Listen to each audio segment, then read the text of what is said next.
દરિયાકાંઠે પરંપરાગત કૌશલ્ય અને આધુનિક ટેકનોલોજીના સંગમથી બ્લુ ઇકોનોમીને વેગ મળ્યો છે। નમસ્કાર, તમે જોઈ રહ્યા છો ગુજરાત પ્લસ ન્યૂઝ અને હું છું મમલ। તો ચાલો જાણીએ આ પરિવર્તન વિશે।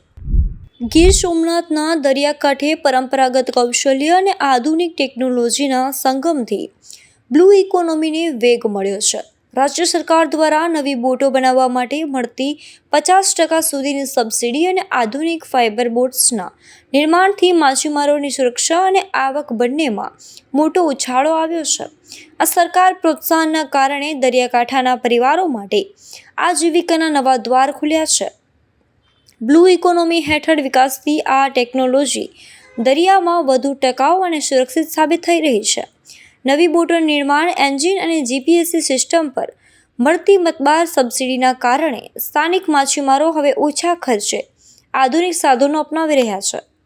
એટલે કે જૂની બોટ તમારી થઈ ગઈ હોય અને ચાલતી ન હોય તો તમે નવી બોટ બનાવો, એમાં અમે રિપ્લેસ બોટ કરો તો એમાં 50% અમે સબસિડી આપીએ। તો સરકાર અમને 22,50,000 પણ અમને આપે છે અને અમે રિપ્લેસ બોટ કરીને બનાવીએ છીએ, નવી બોટ બનાવીએ છીએ। તો સરકાર અમને ડીઝલમાં લાઈફ જેકેટ, લાઈફ બોય, પછી જીપીએસ, પછી અમે આપણા એન્જિન, આ બધામાં અમને સબસિડીઓ આપે છે।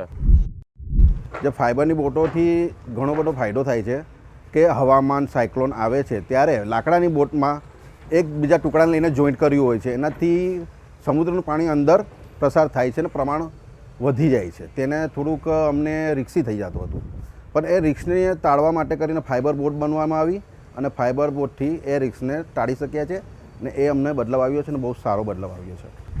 સરકાર દ્વારા 50 લાખની નવી બોટોના નિર્માણ પર 22.50 લાખ સુધીની સીધી આર્થિક સહાય આપવામાં આવે છે।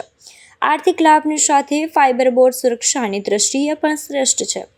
વાવાઝોડા જેવી કુદરતી આપત્તિઓ સમયે લાકડાની હોડીની સરખામણીએ તેમાં પાણી ભરવાનું કે ડૂબવાનું જોખમ નહિવત રહે છે। આધુનિકતાને પરિણામે હોડી નિર્માણની પ્રક્રિયા હવે વધુ ઝડપી બની છે। જે હોડી બનાવતા અગાઉ 4 મહિનો સમય લાગતો હતો તે હવે માત્ર 3 મહિનામાં તૈયાર થઈ જાય છે। પરિણામે સ્થાનિક કારીગરોની રોજગારી અને આવકમાં પણ નોંધપાત્ર વધારો થયો છે। ગીર સોમનાથના આ બદલાવ ગુજરાતના તટીય સમુદાયના સર્વાંગી વિકાસ અને સ્થાયી આજીવિકાનું ઉત્તમ ઉદાહરણ પૂરું પાડે છે। પહેલાં લાકડાની બનાવતા હતા ત્યારે બહુ ટાઈમ જતો હતો, અમને બહુ લાંબો સમય લાગતો હતો બનાવવામાં, પછી હાથથી કરવું પડતું। હવે ફાઇબર ગ્લાસ આવી ગયો એટલે પછી અમને ટાઈમ એટલો નથી લાગતો। બોટ બનાવવામાં પહેલાં લાકડામાં અમને 4-5 મહિના નીકળી જતા હતા, આ અમે 2 કે 3 મહિનામાં બનાવી નાખીએ અમે બોટો। અમે નોકરી કરવામાં એટલા પૈસા નથી દેતા જેટલા આમાં નોકરી કરવા જાય તો 10,000 પગાર હોય, અહીંયા અમારા 15,000 પગાર પડી જાય। આ સમગ્ર મામલે આપ શું વિચારો છો? કોમેન્ટ કરીને એમને જરૂરથી જણાવજો। અત્યાર માટે બસ આટલું જ। ધન્યવાદ।